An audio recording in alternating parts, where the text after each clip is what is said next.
Del silencio estadístico a la producción feminista de datos, 40 años visibilizando la violencia de género en Uruguay. De este tema vamos a hablar con Noelia Beltramelli del Centro Interdisciplinario en Ciencia de Datos y Aprendizajes Automático. Un gusto tenerte aquí con nosotros esta mañana. Bienvenida. Un gusto, gracias por la invitación. Bueno, ¿cómo surge esta investigación y cuál es el estudio que hicieron para relevar estos 40 años, ¿no?, de producción feminista? Porque es importante, pero sobre todo, ¿a qué se llega con esto?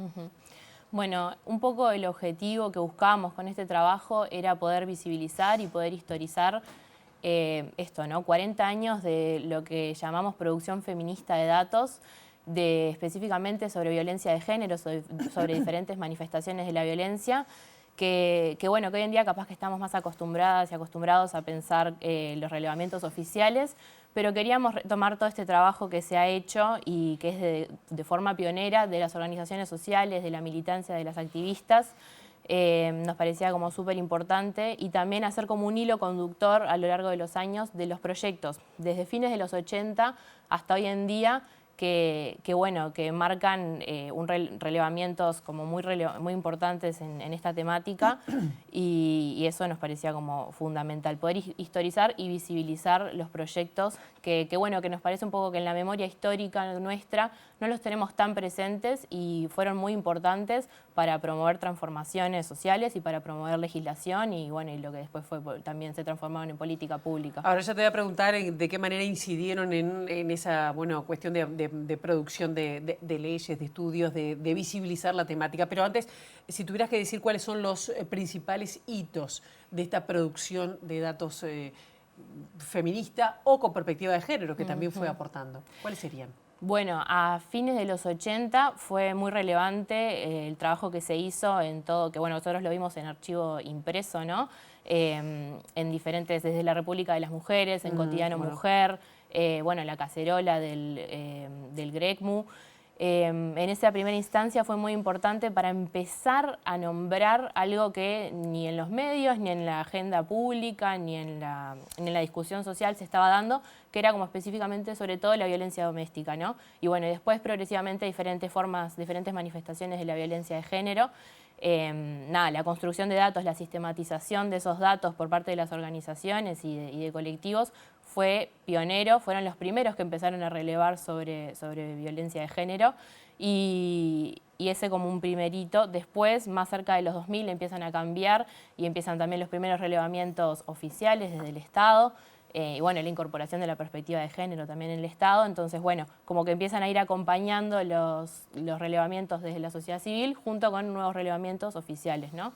Y bueno, y hoy más recientemente, hoy en día, tenemos todavía proyectos que se enfocan en manifestaciones que tal vez hace no tanto estaban bastante invisibilizadas, ¿no? Tanto desde el femicidio como la violencia sexual hacia niños, niñas y adolescentes. Bueno, las desapariciones también de adolescentes y de jóvenes. También los nuevos proyectos son como, utilizan nuevas herramientas digitales y de relevamiento, pero mantienen como ese espíritu y ese objetivo que también mantenían los proyectos de fines de los 80 y los que continuaron, de poner una mirada crítica en algo que no se está relevando y que es muy importante y que es un fenómeno, que son fenómenos sociales, que no son casos aislados, sino que justamente los datos lo que ayudan a ver es que son fenómenos que trascienden mucho más, que son estructurales y que trascienden los casos particulares. Acá los hitos que vos mencionaste comenzaron por iniciativa de medios, iniciativa gremial. ¿Qué tanto ha aportado el Estado, que si bien tú lo mencionaste, a esta producción de datos? Está empujado desde la sociedad civil, da la impresión, ¿no? Sí, la sociedad civil ha sido pionera como en tantas otras cosas, justamente demandando. En el caso de los colectivos feministas creemos que hay como una mirada muy desde las manifestaciones y del impulso que ha tenido. Nosotros quisimos como poner el foco en que han hecho un trabajo muy grande también en justamente esto, en la producción de datos con perspectiva. ¿Y qué han provocado cambiar?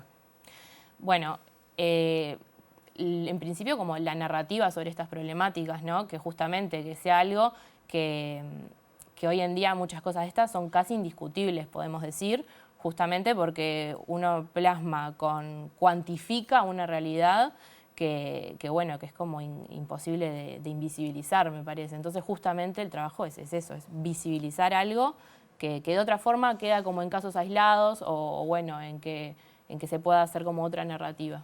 ¿Y cómo influyeron, si es que influyeron los cambios tecnológicos, el ingreso a la era digital para lograr aún más visibilizar estos datos cuando también hay una fuerza contraria que también está jugando, ¿no?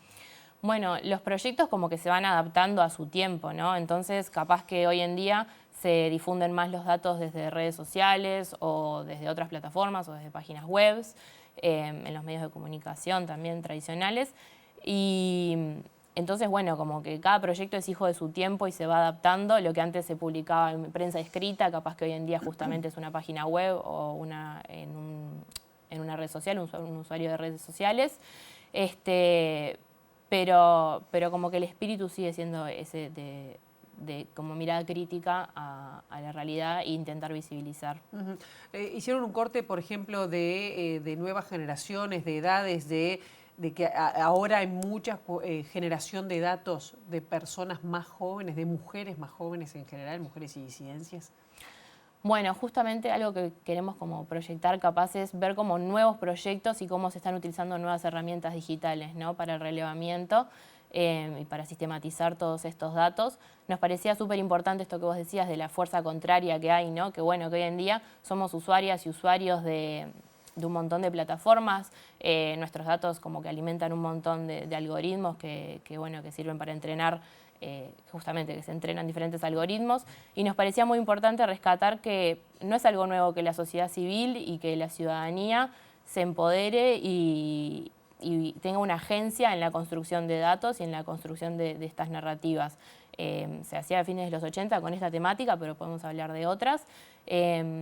Entonces nos parecía como importante trasladar esa mirada también de que no solo somos usuarios, no solamente usamos, sino que que podemos ser capaces de crear esos datos, porque bueno, los datos no son inocuos, no son neutros, sino que son construcciones que se realizan y va a depender mucho de quiénes las construyan, qué es lo que vamos a poder decir con ellos, ¿no?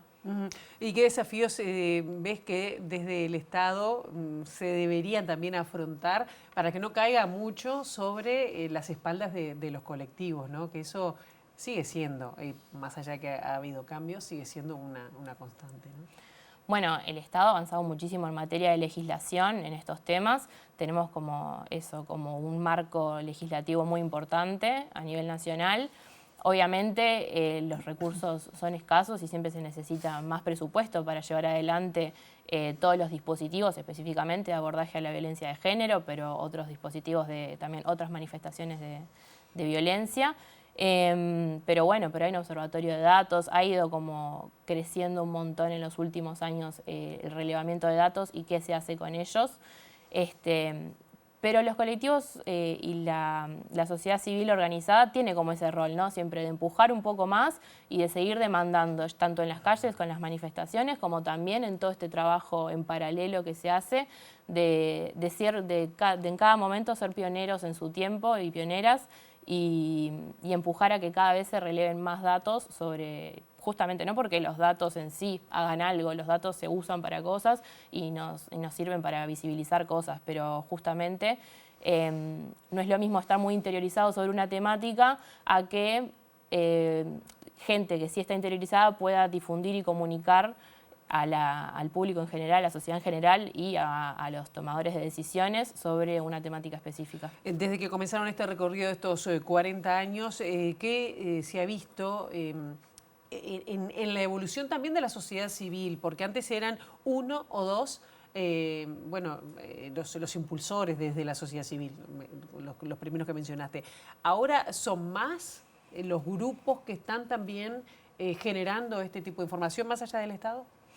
Bueno, ¿Qué ha cambiado, digamos? Sí, en la última década hubo como una ebullición del movimiento feminista y también por los derechos de la diversidad sexual y de género, y han habido muchos colectivos que justamente, algunos como desde una mirada más general y otros haciendo foco en manifestaciones muy específicas de la violencia, que bueno, que nosotros en este caso hicimos foco en 3 específicos que nos parecían que entraban como en el criterio que tomábamos de lo que se llama contradatos de la literatura, que es esto de proyectos que por un lado sean impulsados de la sociedad civil, además de eso no sean solo, se haga toda la sistematización y la construcción de los datos, y que donde hay vacíos o donde hay subregistros de información a nivel oficial, y que además esos datos tengan como la finalidad de que haya una transformación social y que se pongan en la agenda política, en la agenda pública, estas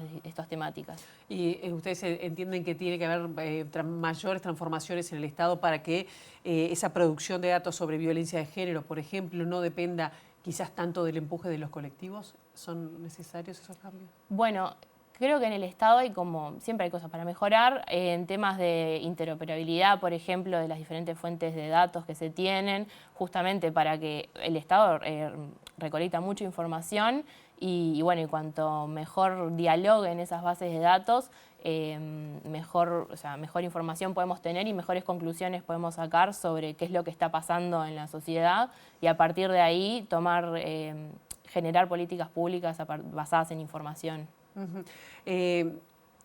¿Hay alguna palabra, algunos términos que han evolucionado en estos 40 años? Pienso nada más que en violencia doméstica, ¿no? Que era como antes se denominaba a lo que hoy es violencia de género. ¿Encontraron alguna palabra o alguna mirada que haya cambiado tanto? Bueno, con todo lo que eso significa, ¿no? A nivel político también. Sí, claro, sí. A fines de los 80 es muy tremendo ver el registro que se hace y la mirada crítica sobre cómo se comunicaban tradicionalmente los casos de femicidio y los casos también de violencia doméstica que llegaban a ser, que llegaban al ojo público de alguna forma. Y justamente los colectivos en un principio pusieron el término de violencia doméstica sobre la mesa y después... Porque eran crímenes pasionales. Sí. O fueron celos, un desborde de celos. Sí, era completamente invisibilizado, no era considerado un tipo de violencia, se podría decir. Era como algo, del sentido común. Y los medios obviamente han evolucionado en esto. Y también, si hablamos del femicidio o el feminicidio, hay un tema ahí teórico, pero que no vamos a entrar. Pero también... En Uruguay se discutió mucho si era femicidio o feminicidio. Feminicidio tiene una mayor responsabilidad del Estado. Exacto. Se detuvo en Uruguay se optó por femicidio. Exacto. Pero también es un término que hasta hoy en día es discutido al momento de hacer, de las sentencias y de todo este tipo de cosas. Es algo que está siempre en discusión, ¿no? Como que capaz que podemos decir que hemos ido avanzando y hemos logrado generar mejoras, pero siempre hay como que volver a justificar a veces justamente los términos que usamos, pero justamente los proyectos estos nos ayudan con datos a justificar la importancia de nombrar estos fenómenos y la importancia de transformarlos, ¿no? De que no queden que no sea la realidad del statu quo. A nivel personal, ¿hubo algún dato que te sorprendió, que descubriste? Porque sos de una generación más joven. Me sorprendió muy gratamente lo revolucionaria que era la comunicación de los colectivos feministas de los fines de los 80 en un sentido común tan distinto, ¿no? De la sociedad de ese momento.